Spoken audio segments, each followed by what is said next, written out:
Hey everyone, welcome to Neil Talks. My name's Neil and it's time to talk Taskmaster Series 1. I gotta tell you guys, I am having so much fun revisiting these early episodes, which I haven't seen in a couple of years, but so much has changed in those last couple of years. I've learned so much more about British comedy. I've been introduced to so many more comedians, personalities. So this revisit, and I'm not hiding the fact that this is a revisit, this is not a first-time watch, is such a different experience from the first time through. The first time through, I was enamored almost entirely by the format of the show. It was something completely new to me. It was so much fun. I loved the idea. I loved discovering every new task, but every contestant was just kind of this unknown entity to me. I had no context to place any of them in. So I really focused on the competition. And now that I know these comedians, some of them very well, it's a very different experience. Now you're seeing now I get the personalities. I get what kind of comedians these people are.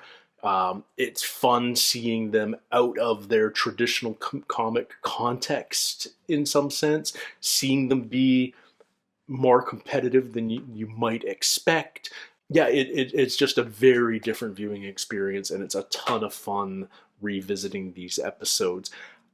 There will certainly be moments that I remember that trigger memories for me, but I don't know when those moments come, so I have no idea if there's anything crazy coming up in this particular episode or not, but I'm eager to jump into it. So let's do that right now. This is episode 3 of Series 1, and it's called The Poet and the Egg.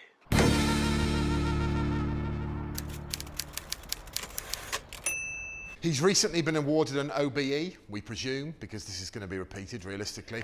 Mr. Frank Skinner!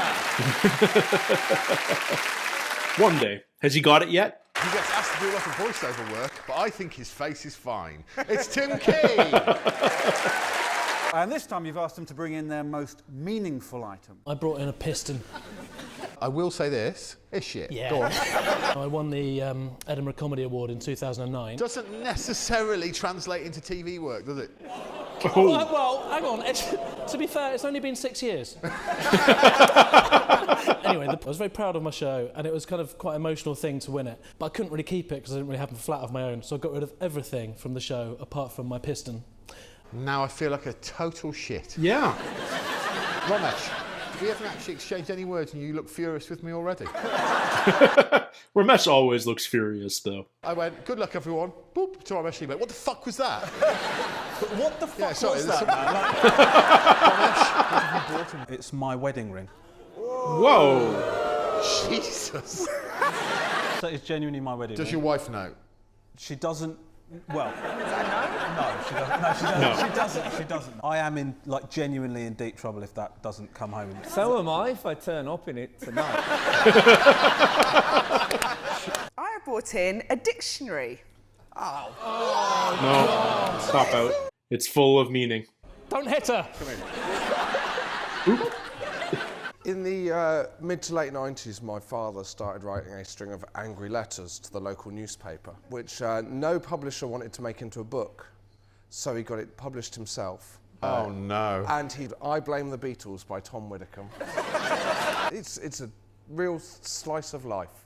Wow. Now there's the quote for the back cover. I brought in my small child's hobby horse. Oh. This means a great deal to me because when I was a child, I really, really wanted a hobby horse. They'd just been invented. And my family could only afford to get me the stick. And now you've got a 4 in 5 chance of losing it. You've got to speculate to accumulate. This time tomorrow, we might be riding around the garden on a piston. In 5th place, it'll be Roisin Conaty, obviously. 4th, I'm going to put Josh's dad's book in. Oh, what? A gift from my dad, who I no longer speak to. But you... I know for a fact it's not that way round. He won't speak to you because you didn't read it. She didn't read it. The winner of the first task tonight, Romesh Ranganathan. Yeah, no, that's fair. I mean, if they don't actually take all the prizes home, the winner, they at least play it up really well on this show that they do. Oh, I know what's coming. I think. Throw a tea bag into a mug from the furthest distance. What's the longest part of the house? But how would I get into the... The key, clearly, is that you want wet tea bags. Dry tea bags are rubbish.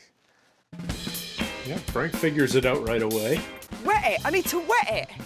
Okay, Roisin figures it out. Smart. Hasn't figured out the wet thing. So it doesn't necessarily mean horizontally. I don't think you're being smart here, Roisin. Oh, well.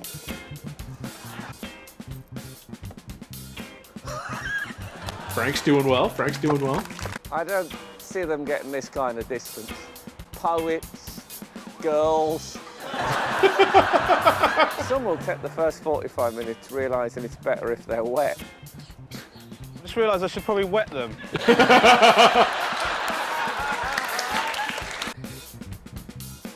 There.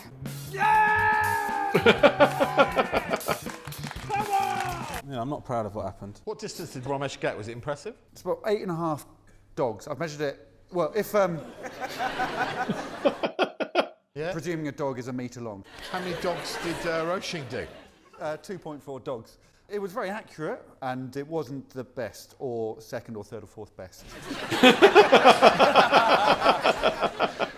Can I just ask a question? Where did you get the box from? There was no box like that available when I was doing it. There was definitely a box. There was no box, mate. You couldn't work out whether to wet the tea bags. Do you really think you'd have come up with the box idea? So comforting to know that 2 of the 3 people know what a box looks like. What's There was no box, mate. So if I was to drink tea out of this before the end of the hour to prove it was a mug, then I think I've got myself a mug. I'll just attach the handle like that. Well, it went in, but it didn't stay in. Ask me if it's a mug when we share a cup of tea out of it later on, mate. Box. The golf ball's a smart idea. Okay. Right, tea. I don't think I can imagine it's a mug until I see you. A lovely cup. Lovely. Yeah, no. That's gotta count. It's like a bloody B&Q warehouse when he's doing it. Romesh is unfamiliar with the concept of the shed. all of those things are available to you. No, they weren't, mate. No, they weren't. Josh, is your definition of a mug anything with a handle sellotape to it? No, my definition of a mug is someone that can't find a box in their hat.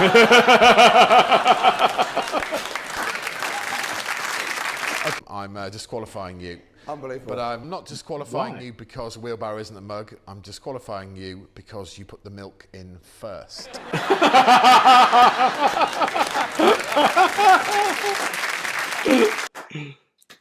We all know that's wrong. Even I know that's wrong. You know, like a cup funnel, where if the ball hits, I just have to hit the sheet and it will go into the cup. I mean, this is just classic good taskmastering here. But the man had a smart idea and he's making it work. Thank you.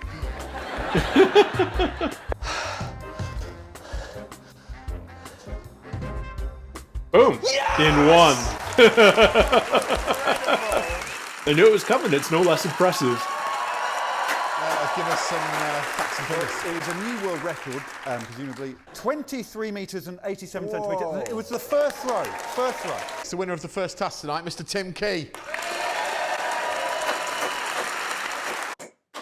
So Josh got nothing out of that. Wow.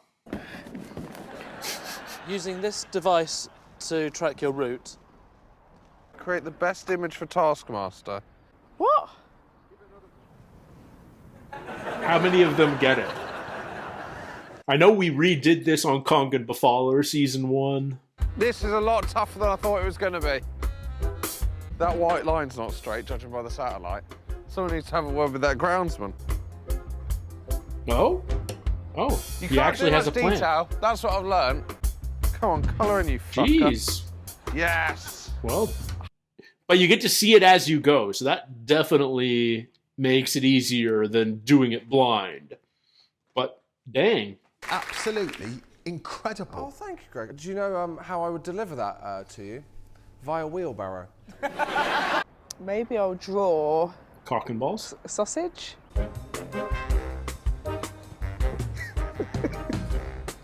Got the This is point of no return here. Terrible sausage. I've made a model of a pregnant lady. Maybe that's what Greg's into. I've decided it's a bunch of flowers. It's finished.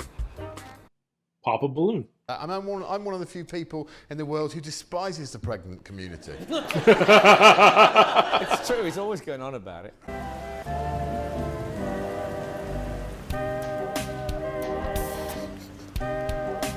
The clear umbrella is so much fun. Oh dear. What is he doing? How big is he going? What is he doing? What? Oh. What a miserable day. It's very bad conditions for art. He was the only person who did it for the whole hour, and he ran well over 3 miles. What is it? Well, firstly, can I just say that's the worst hour of my life. Secondly, What is it? I started off trying to draw a key, then I crossed it out. Just because of your last I name? literally thought, well, I mean, I've got half an hour, I may as well go for a run. Not gone the way I've hoped early doors, I'll be honest with you. That's all right. I'm not seeing what either of them are trying to do yet. The balloons aren't helping, by the way, just as a little tip. What? Oh, Oh, you've gone and framed it, mate. is he doing his own Smashed it. face? Got a flipping border on it, yeah? I think, maybe? What is it? It's actually my son's hobby horse. Romesh. Incredibly accurate Frank- self-portrait, right? You know what? I dig it. I dig it. Hold on, this isn't you in a cardboard box. It's a really good painting, but why on earth do I want a picture of you? It's absolutely fucking preposterous. Obviously, Sausage Girl is last. Have you seen Frank's? Yours looks like a duck in a golf bag. Just to make it absolutely clear, if you'd have told me that that was a drawing of a duck in a golf bag, you'd be right at the top of the pile now. Fourth, Frank. Third, Tim Key. I've no idea what it is, mate. I was doing mine in a storm. Romesh, I don't want that, and I never want to see it again, but I have to recognise it's actually a picture, therefore I'm going to put you in second place, and I'll thank you to give me a smile.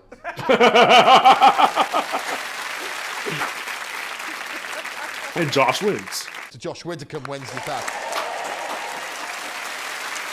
Okay. This is the £20 gift.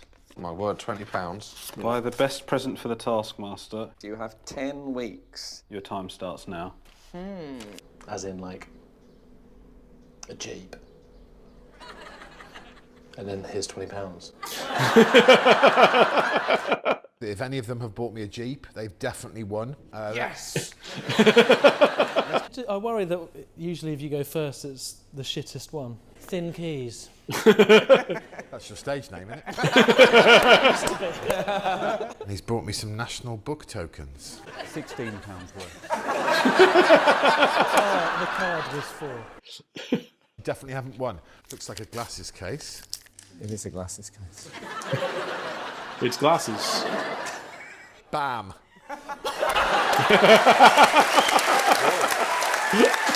Now, Glasses have got wing mirrors on them. yes, you can. I can see behind me. They are see behind me sunglasses. Oh my God. I absolutely love them. And the main use of them, of course, is I'll be able to see if there's any of those bastard pregnant women behind me. I commissioned this piece for you. Well, I mean, I don't know. I just genuinely don't know. What? Romesh, did you draw it while walking around a field? What's with the duck feet? I wanted to show that you were all terrain. Next best thing to a Jeep, I was about to say. Nice. I've felt we've been getting on very well, Greg. Yeah, I think it's gone all right. I know what's thought you'd coming. worry that I'd forget you after this, so I've got a tattoo.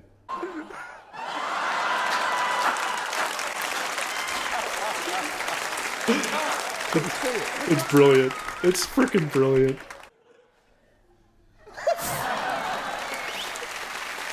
No, it's real.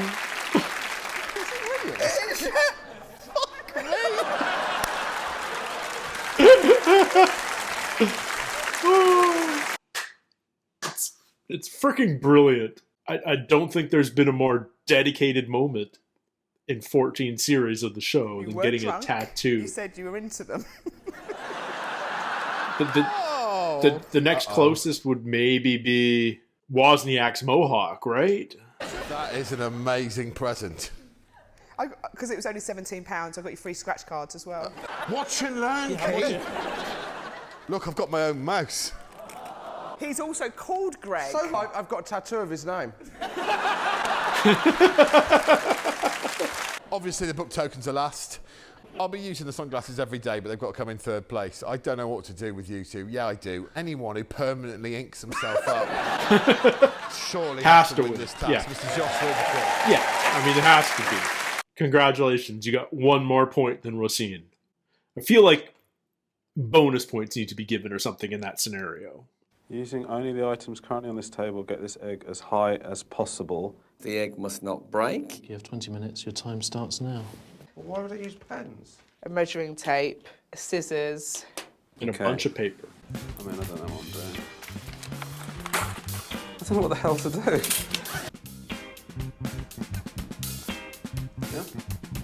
That's Make just... that 111.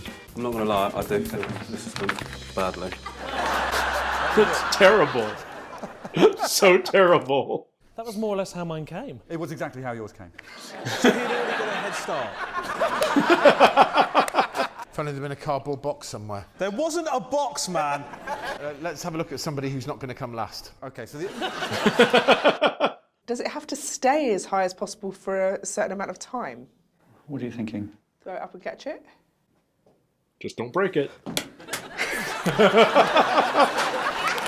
Oh, she's terrible. So this is going to sound a little bit harsh. If it were up to me, you'd be kicked off the show for that. I'm going to boil it. All right, we're boiling the egg. Just sellotape. Smart. 2 minutes. Egg. 1 minute 30. This isn't going to work. This isn't going to work. 1 minute 10. How long? 41 seconds. 26 seconds. Oh, it's going to fall. It doesn't look like a good boil at all. It was boiling for like 15 minutes. What a terrible boiled egg. One of my problems was I didn't notice the saucepan and the electric cooker on the table. Maybe I'll give you an extra point. If you, I swear to God, man, It's not fair, is it? you're really pissing me off tonight, man. Just going to build a crash mat of paper. Oh, hold Just on. catch it. What if I wrap the egg several times Yeah. and then throw it Yeah. really high? Josh doesn't believe in that he's allowed to catch it. 5.5 minutes. Okay, so yeah, the secret I think is that when you catch it, you go down with it so it doesn't crack. I'm really nervous. No! Oh, Romesh is going to get full points here. I'm sure you're all thinking the same thing as me. I'm amazed I give a shit. But it genuinely is quite tense, isn't it? There's no way Josh catches it. I don't remember this, but there's no way he catches. No! Oh, it's fine.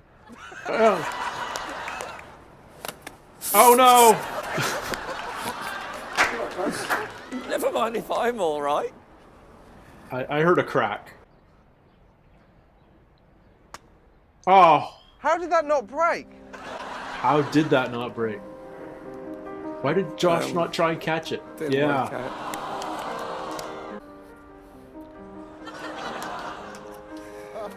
Why would you not catch it? I mean, I don't know why you threw it again. No, I don't know. I got a kind of rush of blood to the head. But if they land on grass, they're designed not to break.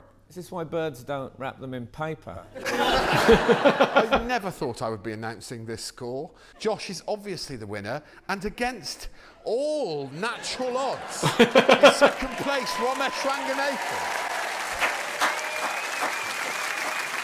Stand up after 100 seconds. Oh, okay. No? Can I have your watch, please, mate? What? Can I have your watch? Take the man's watch. Super exciting TV here. Pretty exciting. Tim, how many seconds do you think you're on at the moment? 35. Is there anything you could give Romesh that would sort of give him a little lift? Because look how nervous he looks. Oh, there, look. That should give him a little... It's not funny, man. It's not funny. Josh, how many seconds do you think you're on at the moment? 1. Oh. Idiot! Oh, my God. I'm not going to stand up. Is she having another go? Oh! Widdicombe's gone. I already went. Oh. They're all up. They're all up. Okay. Roisin stood up both first and last and was furthest outside of the 100 both times. You were in last place twice. Frank Skinner was the 4th closest. Romesh and Tim both stood up about 12 seconds after 100 seconds. Josh Widdicombe 5 seconds after the 100 seconds. He stood up on 105 seconds. Wow. Impressive. So, Final do scores we have a tie? are these. Yeah. Tie break. So I'm going to ask you both a question. Oh. It's a number question. Whichever of you is closest to the right answer, you're going to win. Please give me Frank Skinner's age in minutes. Should we go for it, Greg? Who do you want to ask first? I want to ask Josh Widdicombe first. How many minutes I don't in a know. year? It's really unfair that I have to go first. Can't he go first? Okay. 60 times 24 times 365. To save your wedding ring. Can't he? Can he go first? Absolutely not. 150,000. Oh, that's embarrassing. No, that's not nearly enough. I'm just a bit higher. Like 3 million. 200,000. So Frank Skinner is 30,505,028 minutes old, which means that Josh I Widdicombe was is the off closest. by a factor of 10 in my head math. Oh, the former maths teacher loses his wedding ring. Josh Widdicombe. He deserves to win on his tattoo episode. Good night.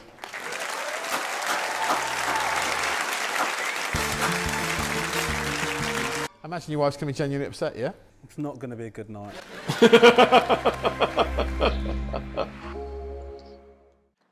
It's weird because normally I'm reacting completely cold to an episode. But I'm loving this experience just as much because I'm anticipating these classic moments. As soon as you learn what the task is, you're like, oh my God, this is the moment where Tim Keith nails the tea bag into the mug in one. Or, oh, this is Josh's ankle tattoo. Which are just like iconic moments in the show. And anticipating re-seeing them is a lot of fun. Obviously, it's different than a first-time reaction, but it doesn't lessen the entertainment value for me. I hope it doesn't lessen the entertainment value for you. Because, yeah, like, I had no idea that these early episodes were so packed with these iconic moments, but they're all coming back. It's just a testament that this show really hit the mark right out of the gate. That right from the get-go, it was firing on all cylinders. I love that even early on they were doing some imaginative things with the tasks. You know, the 20-pound gift to be delivered during the live show. It's a really good, different idea. Now you've got 10 weeks to stress out about what to do for in-show. And man, Josh's commitment, kind of brilliant. No one's matched that since. Yeah, like I said during the episode, I think the closest anyone's come is the final episode of, I forget what series it was, 11, 12, where Mike Wozniak gave himself the mohawk. That's as close as anyone's come to like altering their physical appearance to win a task. But a tattoo is just another level. It's kind of genius and insane, and it feels like it deserves more than 5 points. But I wonder how Josh would feel about it if he didn't even win the episode. He certainly didn't start off well during this episode, especially because he got disqualified with the teabag task because he put the milk in first. I love that's why he got disqualified. I love this early Greg. I remember the first time I watched through, Greg, it took me a long time to warm up to Greg. I didn't get his tone early on. But now I'm loving it. And I love his decision making here. It's like, I will buy that wheelbarrow. You've turned it into a mug. You put a handle on it. You drank tea out of it. But I'm going to disqualify you because you make your tea the wrong way. That's kind of evil genius. I love it. But I had completely forgotten about all of that. All I remember from that task was Tim Key's performance. So it's fun seeing everything else that goes into that task again. One of the things that's interesting about these early episodes is the prize task. The topics are simple and straightforward because it's early days. Most meaningful. That's just straightforward. But we're already starting to see contestants do some lateral thinking with the prize task. Roisin goes, okay, what's something that's full of meanings? The dictionary. Clever, but a boring solve. And going up against Romesh's wedding ring. I think Tim's piston was properly meaningful, and I think Greg's reaction was right. Once he heard the story about what it represented, he's like, "Oh, I'm a bit of a twat here," but it is just a piston. I think Frank got over rewarded on that one.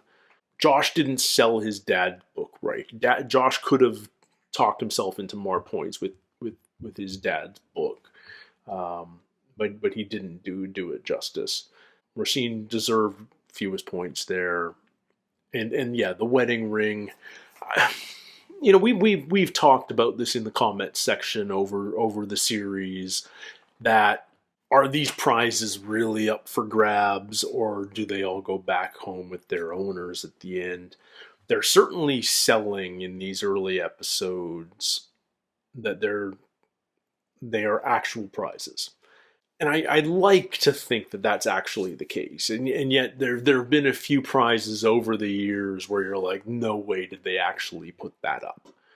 And this is one that makes you wonder.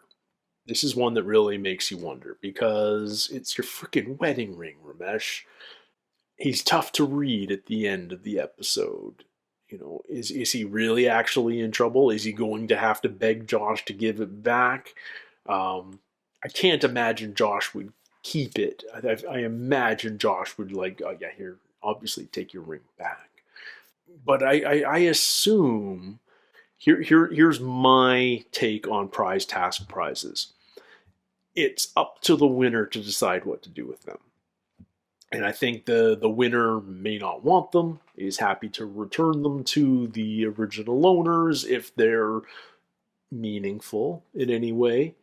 But if you lose and you put up something valuable, you're kind of relying on the kindness of the winner to get it back. And maybe that can backfire. Maybe that can bite you in the ass if you misread your competition. So I wonder if that's ever happened, where someone was like assuming that they could get it back and weren't able to. If any of you know any stories about that sort of thing, let me know in the comments. I'd be very curious.